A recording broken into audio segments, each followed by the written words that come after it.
नमस्कार मित्रों, आरोग्य जीवन यात्रा में आप सबका स्वागत है। मैं naturopath green doctor Rajesh Patel बोलता हूं। हम यहाँ योगाहार यानी कि नेचुरल डाइट सिस्टम, प्राकृतिक आहार पद्धति पे बातें करते हैं। आपके आहार से ही बीमारी ठीक कर सकते हो। आहार से रोग आते हैं, आहार से ही रोग जा सकते हैं। तो हम यहाँ अपने आप को ग्रीन डॉक्टर इसीलिए बोलते हैं कि नेचुरोपैथ वाले, आयुर्वेद वाले, योग वाले, वो सब जो ट्रीटमेंट करते हैं तो उनकी साइड इफेक्ट बहुत कम होती है। एलोपैथी का सिग्नल रेड कलर का है, उसमें समस्याएं ज्यादा है। इमरजेंसी में आप एलोपैथी का सहारा ले लीजिए, अच्छा है। एलोपैथी ने बहुत संशोधन किया है और लोगों की आयुष्य लंबी करके दी है, ऐसा नहीं है। लेकिन आपको अच्छा और परमानेंट साइड इफेक्ट बिना सॉल्यूशन चाहिए तो आपको योग, आयुर्वेद या तो आहार, ये तीन में से एक को पकड़ना पड़ेगा। तो हम यहाँ योग और आहार दोनों को साथ में लेके चलते हैं। योग शास्त्र ने सिखाया है यम नियम। पतंजलि ऋषि ने यम नियम दिया है। यम नियम, आसन, प्राणायाम, प्रत्याहार, धारणा, ध्यान और समाधि, ये अष्टांग योग का हिस्सा है। इसमें यम में पहला ही लिखा है सत्य, अहिंसा, अस्तेय, ब्रह्मचर्य, अपरिग्रह। तो सत्य का मतलब क्या है कि किसी भी समस्या के पीछे, इसके पीछे कौन सा सत्य कारण है वो ढूंढ निकालिए, तो आप वही समस्या से जल्दी बाहर आ सकते हो। हम क्या करते हैं, समस्या के जो साइड इफेक्ट निकले हैं उसको रिजॉल्व करने में लग जाते हैं, लेकिन समस्या के पीछे जो मूल कारण है उसके पीछे ध्यान नहीं देते हैं। इसके कारण हमको परिणाम नहीं मिलता है। तो हम तो यहाँ बोलते हैं कि शरीर में बीमारी आती है तो रोग आता है, कारण क्या है? तो आहार। आहार से ही बीमारी आती है, आहार से ही आप निकाल सकते हो। तो आहार का इंजीनियरिंग आप सबको लागू होता है, छोटे बच्चे से लेके बूढ़े सबके लिए। खान पीन की छोटी छोटी नियमों जो है उसको आप याद रखिए और उसका पालन कीजिए, आपको समस्याएं रहेगी नहीं, है तो अपने आप चली जाएगी। आरोग्य का पंचामृत क्या कहता है? मैं यहाँ 5 बातें आपको कहना चाहूंगा। कोई एक चीज से काम नहीं होने वाला है, आपको 5 बातें का ध्यान रखना पड़ेगा। पहला, बीमारी आती है बिना चबाया, जरूरत से ज्यादा पकाया यानी कि एसिडिक खुराक, तीनों टाइम खाने से। एक वाक्य में रोग के कारण आ गए, एक ही वाक्य में। आप मेहनत नहीं करते हो और ज्यादा खाओगे। पकाया यानी कि एसिडिक, तीनों टाइम खाओगे। खाने के बाद मजदूरी नहीं करोगे, शरीर में जमावट होगी, कचरा इकट्ठा होगा और मेंटेनेंस का सामान का अभाव रहेगा क्योंकि आप पका के खा रहे हो। इसके कारण बीमारियां आती है। बीमारी, दूसरा मुद्दा है, बीमारी नहीं आती है कच्चे खुराक से। आप कच्चा कितना भी खाइए, इससे बीमारियां नहीं आएगी। बीमारी नहीं आ सकती। दुनिया के सारे शाकाहारी प्राणी बिना पकाया खुराक खा के जी रहे हैं, उन लोगों को कोई बीमारियां नहीं है मनुष्य के हिसाब से। क्यों? मनुष्य ही पकाया तीनों टाइम खाता है। तीसरा मुद्दा क्या है कि मान लो बीमारी आ चुकी है तो उसको निकालने के दो ही रास्ते हैं, क्योंकि दो कारण से बीमारी आई है। एक या तो कचरे की बीमारी है या तो पोषक तत्वों के अभाव की। कचरे की बीमारी है तो कचरा निकाल दीजिए, पोषक तत्वों का अभाव है तो पोषक दे दीजिए, पोषक तत्व दे दीजिए, बीमारी से आप बाहर आ सकते हो। चौथा मुद्दा है, रोग से बचने के लिए शरीर में कचरा इकट्ठा ही मत दो और जरूरत के हिसाब से पोषक तत्व देते रहिए, तो रोग आएगा ही नहीं। और पांचवा मुद्दा है, आप बीमार हो चुके हो तो आपको जल्दी ठीक होना है तो गाय भैंस के दूध की सारी प्रोडक्ट छोड़ दो। दूध, दही, छाछ, चाय, कॉफी बंद कर लो।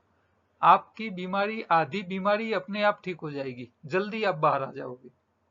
तो ये 5 बातें आपको याद रखनी है, इसी को हम योगाहार कहते हैं।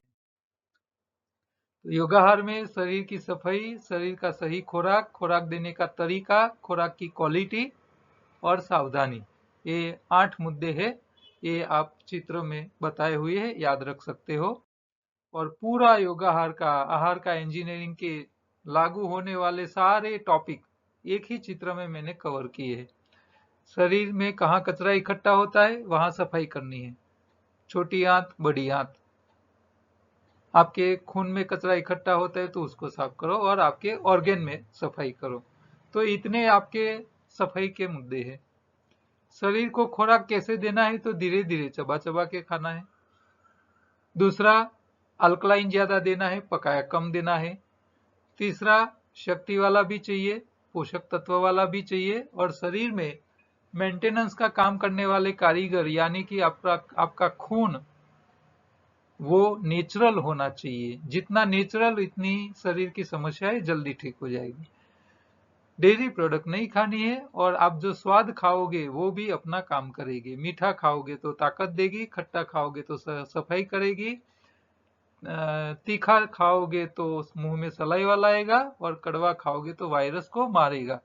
तो ये सारे स्वाद अपने काम करते हैं, वो स्वाद का भी आपको ध्यान रखना पड़ेगा। जो लोग नए हैं उसको मैं बोलूंगा, योगाहार का पूरा कोर्स योगाहार की हमारी यूट्यूब चैनल पे पड़ा है वीडियो के रूप में। आप एक एक वीडियो करके देख लीजिए। वो लिंक चाहिए तो मेरे नंबर पे व्हाट्सएप कीजिए, आपको रिटर्न मैसेज में सारी लिंक मिल जाएगी। कल हमने बाबा के प्रश्नों पे चर्चा में लिया था कि मॉडर्न मेडिकल साइंस में स्पॉन्डोलाइटिस या आरए फैक्टर्स के पॉजिटिव होने का कोई समाधान है उसको नेगेटिव करने का। तो इसके ऊपर हमने चर्चा किया था। आज हम चर्चा करने वाले हैं 14 नंबर के सवाल का। उसमें सवाल पूछा है बाबा ने, एलोपैथी के पास पार्किंसन का निर्दोष स्थायी समाधान क्या है। अब पार्किंसन क्या है, क्यों होता है, वो समझना जरूरी है। उसके पीछे आयुर्वेद क्या करता है, एलोपैथी क्या करता है, योग में बेनिफिट कैसे मिलता है, और योगाहार से कैसे बेनिफिट मिलता है, उसके ऊपर चर्चा आज करेंगे। तो पार्किंसन का मतलब है कि आपकी चेताएं, हमारे शरीर में, हमारा शरीर 5 हिस्सों का है, पंचकोशीय शरीर है। एक है अन्नमय, दूसरा है प्राणमय, तीसरा है मनोमय शरीर, चौथा है विज्ञानमय, और पांचवा है कारण शरीर। तो ये 5 प्रकार के शरीर इकट्ठा होने के बाद हमारा शरीर काम करता है। तो अन्नमय शरीर हमारे खुराक से बनता है। प्राणमय शरीर, हम जो प्राण लेते हैं, ऑक्सीजन वायु लेते हैं, वो हमारे एक एक सेल तक पहुंचता है, इसको प्राणमय शरीर बोलते हैं। ऑक्सीजन का जत्था जो है हमारे शरीर में, उसको प्राण शरीर बोलते हैं। वो अंदर जाना बंद हो गया मतलब आपका मृत्यु आ गया। तीसरा है मनोमय शरीर। मनोमय मतलब चेताए, जागरूकता। आपको पीछे चींटी काट दे तो आपको तुरंत झटका आता है। तो कैसे आता है, क्योंकि आपकी चेताएं आपकी चेता वहां के पार्ट को चींटी ने काटा, तो उसका सिग्नल आपके मगज तक पहुंच गया। तो चेताओं का एक वायरिंग होता है, जैसे हमारे पावर हाउस में इलेक्ट्रिसिटी पैदा होती है, वो इलेक्ट्रिसिटी वायर से होते गुजरती हुई हमारे घर आती है, और हमारे रूम में वायर से बल्ब तक जाती है। हम जैसे स्विच ऑन करते हैं तो बल्ब जलता है। तो ये बल्ब जला, वहां तक इलेक्ट्रिसिटी पहुंची, बिजली वहां तक पहुंची, बिजली। तो पावर हाउस से यहां तक वो कनेक्शन है, इसीलिए आपका बल्ब जल रहा है, आपका पंखा घूम रहा है। तो इसी तरह हमको कहीं भी चींटी काटती है तो वहां से लेके हमारे मगज तक का जो वायरिंग है वो जुड़ा हुआ है, और वायरिंग के हिसाब से वहां तक सिग्नल पहुंचता है। ये जो पूरा सिस्टम है उसको चेता तंत्र बोलते हैं। तो ये मनोमय शरीर है। विज्ञानमय में क्या है कि हमारे शरीर में अंतःस्राव पैदा होते हैं हर जगह। थायराइड करता है, पेंक्रियाज करता है, लीवर करता है, अलग अलग प्रकार की जो ग्रंथियां है वो सब अपना अपना अंतःस्राव पैदा करते हैं। तो वो अंतःस्राव का काम है हमारे खुराक के साथ केमिकल प्रोसेस करना, और जरूरत के हिसाब से शक्ति, मेंटेनेंस, साफ सफाई जो भी करना है उसके लिए ये लिक्विड जो तैयार करना है, आपको नींद अच्छी आ जाए, इसके लिए भी आपके मगज के अंदर केमिकल्स पैदा होते हैं, इसमें लोचा हो जाएगा, केमिकल पैदा होने में गड़बड़ी होती है, तब आपकी नींद चली जाती है।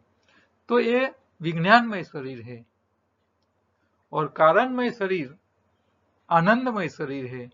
ये पांचों का कोऑर्डिनेशन जब अच्छी तरह होता है, चारों का, अन्न, मन, प्राण, विज्ञान, ये चार का कोऑर्डिनेशन होता है, तभी मनुष्य आनंदमय जीवन जी सकता है। किसी एक में गड़बड़ी है तो उनके जीवन में आनंद नहीं होता है। तो ये पार्किंसन जो बीमारी है वो आपके मनोमय शरीर के साथ जुड़ी हुई है, मनोमय शरीर के साथ, ठीक है। आपका मन का कंट्रोल नहीं रहता है, आपका मन जो है वो चेताओं सिग्नल भेजते हैं, लेकिन आपकी हाथ की मसल है वहां तक कंटिन्यूअस पहुंचना चाहिए, वो पहुंच नहीं रहा है।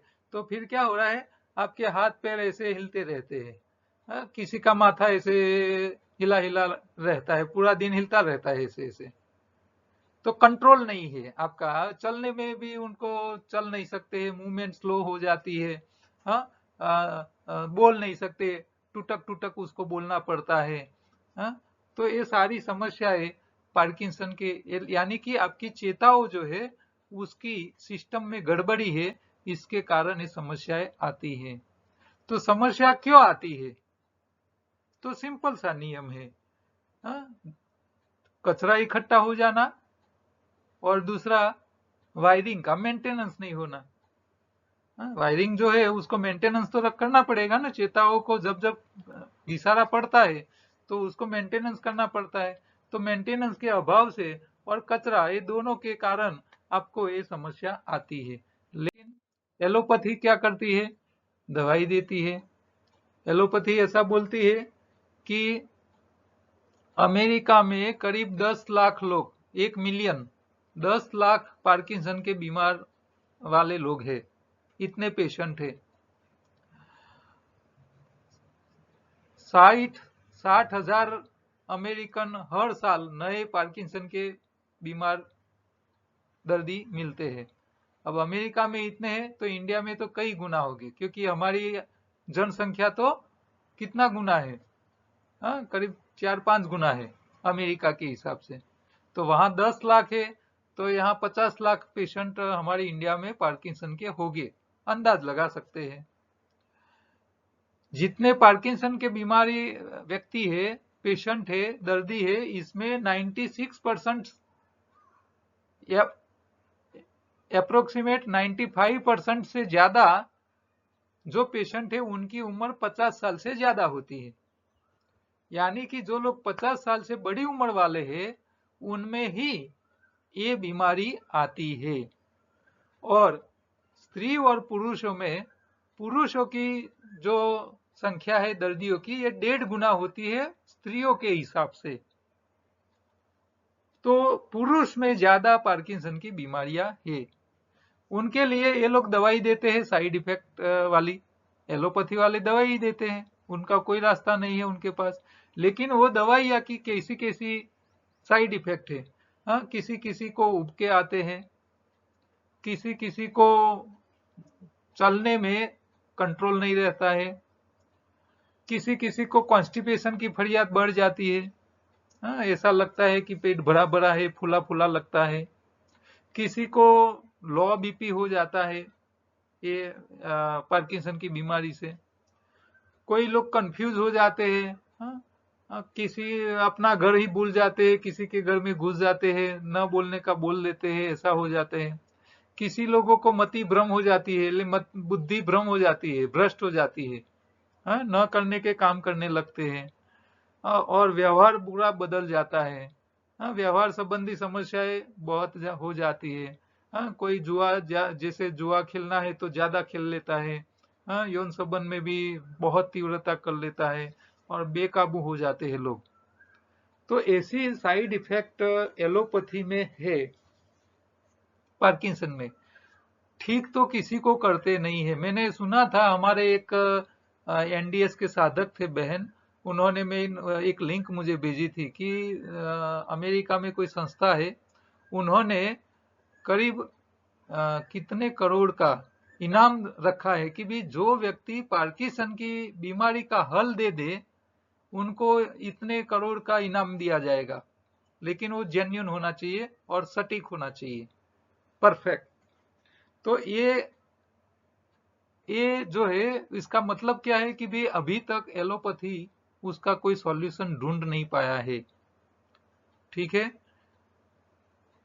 अब उनका हमको प्राइस चाहिए तो उसके लिए प्रोफेशनली उसका पूरा टेस्ट करवाना पड़े, वो मेडिकल लाइन के जो लोग हैं उनका क्लिनिकल ट्रायल उसका सब लेना पड़े, उसके साथ एलोपैथी वाले को साथ में जुड़ना पड़े और इसके पीछे काफी पैसा खर्च करना पड़े, तभी उसका रिसर्च हो सके, उसका रिसर्च को टेक्निकल और लैब में प्रूव करना पड़े सब उसके डेटा के साथ, तभी ये हम प्रूव कर सकते हैं। लेकिन उसके पीछे बहुत टाइम, इसके पीछे काम करने वाले व्यक्ति, उन लोगों का पगार, ये सब बहुत बड़ा बजट है, इसके लिए हम ये कर नहीं सकते हैं, ठीक है।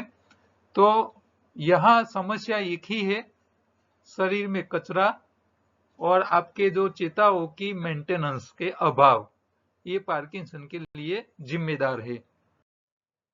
आयुर्वेद में पार्किंसन के लिए अच्छी अच्छी दवाइयां है, जिसमें दावा तो नहीं कर सकते लेकिन बेनिफिट जरूर मिलता है।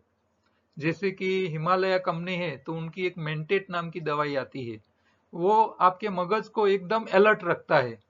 हाँ, अलर्ट नॉर्मल जो रहता है इससे अलर्ट रखता है, और पूरे दिन आप काम करो तो आपको थकने नहीं देता है। यानी कि आपके चेताओं को, हाँ, मान लो यहाँ पार्किंसन में क्या होता है, एक चेता का कोष दूसरी चेता का कोष, ये दोनों के बीच में जो कनेक्शन होता है, एक सिग्नल एक सेल में से दूसरी सेल में जब ट्रांसफर होता है तो वहां वीकनेस हो जाती है, कनेक्शन में ही गड़बड़ी है। तो एक कनेक्शन जो गड़बड़ी होती है तो इसके कारण ये पार्किंसन की बीमारी है। तो ये हिमालय कंपनी की जो मेंटेट नाम की दवा है वो काम क्या करती है कि जो चेताओं को जो पावर सप्लाई देना है उसका वोल्टेज थोड़ा बढ़ा देता है, ज्यादा करता है। तो एक सेल में जो करंट आया वो ज्यादा होने के कारण दूसरे को प्रेशर से करंट देता है, तो बीच में जो गड़बड़ी है ज्वाइंट की, उसकी जो खामी है उसको थोड़ी कम कर लेता है। यानी कि यहां से थोड़ा ज्यादा ताकत से हाई वोल्टेज से पावर सबमिट करता है और कनेक्शन कर लेता है। तो ये हिमालय की जो कंपनी की जो दवाई है उसका काम इस तरह होता होगा, कैसे काम करता है उसको मुझे डिटेल में पता नहीं क्योंकि मैं आयुर्वेद वाला नहीं हूं। लेकिन ये क्या करता है कि पूरे दिन आपको मगज को एकदम अलर्ट रखता है और पूरा दिन आप काम करो, आपको थकान नहीं लगती है, आप शाम को भी ऐसे फ्रेश ही रहते हो। तो यहाँ तो क्या हुआ, आपके मगज को, हाँ, मान लो आपका घोड़ा है, आपका घोड़ा थक गया है लेकिन आप चाबुक मारोगे तो क्या होगा, वो और पास और भागने लगेगा। तो आप आपके मगज को चाबुक मार मार के उसको भगा रहे हो, इसकी हालत क्या होगी, आप थोड़े दिन तो दौड़ेगा घोड़ा लेकिन फिर बाद में, हाँ, नबराई तो आएगी ही। तो ये आयुर्वेद की दवाइयां आपको इनिशियल आपको बेनिफिट दिखाई देगी क्योंकि चाबुक मार मार के आप घोड़े को भगा रहे हो, लेकिन बाद में जब उस मूल कारण क्या था, चेताओं की मेंटेनेंस का अभाव, वो आप नहीं करोगे तो बाद में आप लंबे टाइम में दवाई खाओगे तो बाद में थोड़ी दूसरी समस्याएं पैदा हो सकती है। हाँ, दूसरी समस्याएं हो सकती है। तो हमको दवाई के ऊपर डिपेंड रहना न पड़े, इसके लिए आप शुरुआत में आप ये दवाई ले लो, कोई दिक्कत नहीं है। आपको मान लो अभी पार्किंसन हो गया है तो आप एलोपैथी की दवाई ले लो, इससे अच्छा है हिमालय वाली ले लो। हाँ, ये ले लो, पतंजलि की मेधावटी आती है तो वो भी फायदा कर सकती है क्योंकि मगज को और चेताओं को थोड़ा अलर्ट करता है। तो ये ब्राह्मी है, वो ऐसी ऐसी दवाइयां है जो मगज के साथ चेताओं के साथ जुड़ी हुई समस्याओं में फायदा करती है। अच्छी कौन सी दवाई है वो आप आयुर्वेद के डॉक्टर्स को पूछ के इसमें ज्यादा आप पूछ सकते हो और उनकी दवाइयाँ ले सकते हो शुरू के स्टेज में। शुरुआत आपको समस्या स्टार्ट हुई है तो आप दवाई लेके थोड़ी रिकवरी करिए, लेकिन आपको परमानेंट दवाई खाने की जरूरत न पड़े इसके लिए आपको क्या करना पड़ेगा, आपकी चेताओं में जो गड़बड़ी है उसको ठीक करना है। तो ठीक करने के लिए आहार से बीमारी आई है, आहार से ही जाएगी। तो हम यहाँ क्या करते हैं, यो, आपको योगाहार पे ले जाते हैं। योग से भी फायदा होता है। योग के अंदर आपको सारे आसन, सारे प्राणायाम, सारे बंद, सारे सटकर्म, बॉडी क्लींजिंग ये सब करना पड़ेगा और वो करते रहना पड़ेगा। फिर भी 100% अकेला योग करने से 100% फायदा मिलेगा उसकी कोई फिक्स होती नहीं है, मिलेगा ही उसकी कोई फिक्स नहीं होता है। तो हम यहाँ योग और आहार दोनों को साथ में लेके चलेंगे। तो आहार में हम शुरू से बताते हैं कि आपके शरीर में कचरा इकट्ठा हुआ है, कचरे को निकालिए, पहला काम ये करो। और बाद में आपकी चेताओं को मेंटेनेंस करवा लीजिए। तो चेताओं को मेंटेनेंस करने के लिए जो जरूरी खुराक है वो लेते रहिए। धीरे धीरे आपको रिपेयरिंग का सामान दे दीजिए, आप कारीगर दे दीजिए। कारीगर और सामान दोनों इकट्ठा हो जाएंगे तो आपकी चेताओं में जो गड़बड़ी है वो अपने आप ठीक हो जाएगी।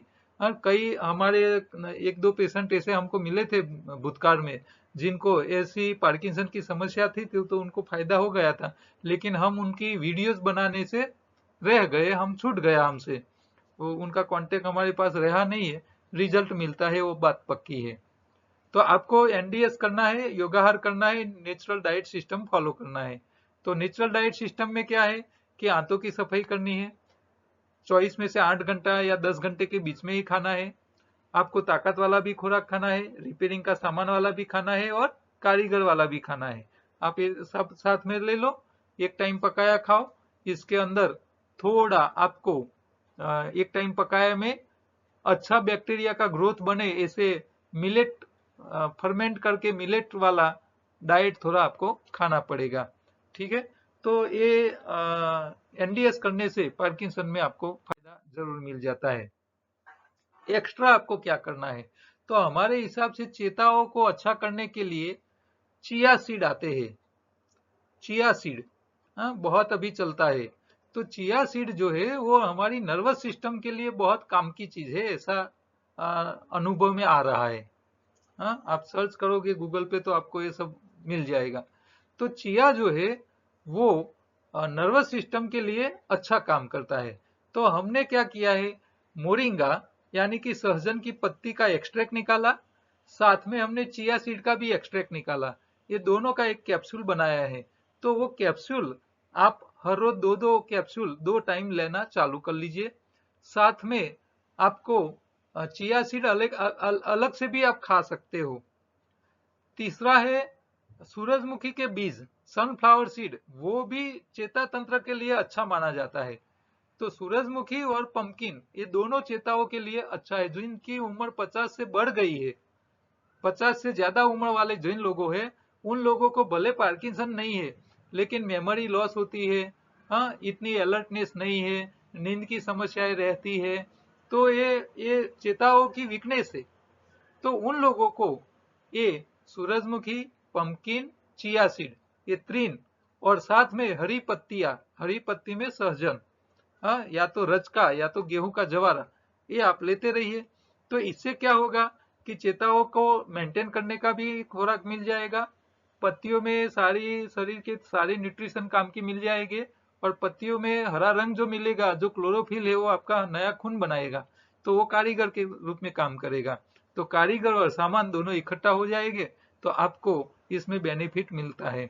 कई लोग आयुर्वेद वाले अश्वगंधा को भी ये माइंड की चेताओं के लिए अच्छा मानते हैं, क्योंकि वो भी अलर्ट करता है, आपको वाइटल पावर बढ़ाता है अश्वगंधा। तो इसका आप लाभ ले सकते हो। हिमालयन बेरी आपकी चेताओं यानी कि आपके मगज से लेके चेता तंत्र जहां जहां है उसके जो टिश्यू है, इसके अंदर कहीं कोई टॉक्सिन है छोटा छोटा, तो उसको निकालने में बहुत मदद करता है।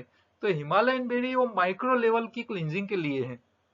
तो चेताएं हमारी जो है वो माइक्रो लेवल की सिस्टम है, बहुत छोटी माइक्रो लेवल की सिस्टम है। तो माइक्रो लेवल की चेता तंत्र के अंदर कहीं कहीं टिश्यू में कोई टॉक्सिन इकट्ठा हो गया है और इसके कारण आपको पार्किंसन है, तो उसमें से बाहर निकालने में हिमालयन बेरी सफाई करने में बहुत बढ़िया काम करेगा। तो ये आप ले सकते हो। फिंडला प्रिकली पियर्स, जो कैक्टस के फल आते हैं, जो नेचुरल हीमोग्लोबिन ही है। आप एक बोतल पिए, आपके 1 से 3 पॉइंट बढ़ जाएगी हीमोग्लोबिन। तो जितना नेचुरल हीमोग्लोबिन होगा इतना मेंटेनेंस का काम जल्दी बनेगा। और रात का एक टाइम पकाया जो खाना है, इसमें आपको फर्मेंटेड मिलेट्स, लिटल मिलेट्स, हाँ, बड़े वाले नहीं, मिलेट्स का मतलब है अनाज, धान्य, ठीक है। तो हमारे इंडिया में 2 प्रकार के धान्य होते हैं। एक बड़े दाने वाले, जैसे कि गेहूं है, चावल है, मकाई दाना है, बाजरा है, ज्वार है, ये सारे जो है बड़े बड़े दाने वाले हैं, तो ये बड़े धान्य है। और दूसरे होते हैं छोटे धान्य, हाँ, बहुत राई के दाने से भी छोटे होते हैं, हाँ, राजगरा जैसे छोटे दाने। तो ऐसे छोटे दाने वाले धान्य जितने भी अवेलेबल है, जो जो इलाके में आप रहते हो वहां ऐसे लोकल पैदा होते ही है। तो लोकल आप जहाँ जो जो राज्य में रहते हो वहां के लोकल जो ऐसे छोटे दाने वाले अनाज है, धान्य है, जो पुराने जमाने में खाए जाते थे, उसको आपको पका के 6-8 घंटा उसको ठंडा करना है। और उसमें फर्मेंटेशन हो जाने के बाद उसको ठंडा ठंडा ही खाना है, गर्म करके नहीं खाना है। इससे क्या होगा, आपके आंतों में प्रोबायोटिक बैक्टीरिया बढ़ेंगे और वो कई जरूरी शरीर के विटामिन बना के देते हैं। इससे बहुत अच्छा लाभ मिलता है। तो एक टाइम पकाए में आपको ये लिटिल मिलेट खाने हैं। हाँ, आप ऑनलाइन सर्च करोगे तो वो अमेजोन पे लिटिल मिलेट्स आपको मिल जाएंगे, ठीक है। तो यहाँ ये एनडीएस में स्पेशल इतनी जो पार्किंसन के बीमार है उनको इतनी अलग से थोड़ी ध्यान रखनी है। साथ में हमने एक नींद की गोली बनाई है, जो हमारे मगज के केमिकल लोचे जो है उसको ठीक करने का काम करती है। तो वो भी आप ले सकते हो, तो शायद उसका भी फायदा आपको मिल सकता है। वो नींद नहीं लाता है लेकिन आपके मगज को आराम देता है, हाँ? तो जो एसिडिक खुराक के हिसाब से जो मगज में जो चेंजेस आ गए हैं, केमिकल लोचे हो रहे हैं, उसको ठीक करने का काम हमारी ये वो नींद वाली गोली भी कर सकती है, जो आयुर्वेद हर्बल चीज है।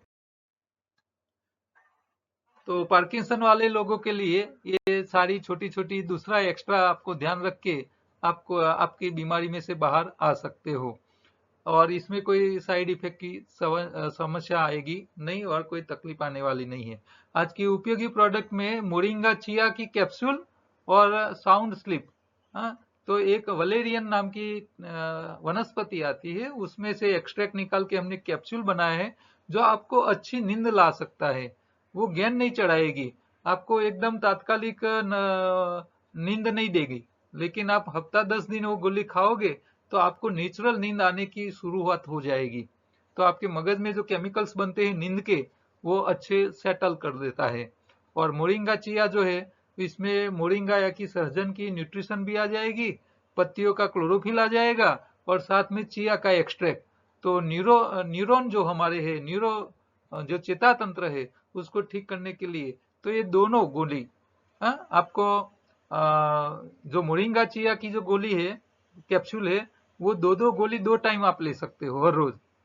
लेकिन वो साउंड स्लीप वाली है, वो रात को सोने के टाइम, सोने से 1-2 घंटे पहले एक ही लेनी है हर रोज, ज्यादा नहीं लेनी है, ठीक है।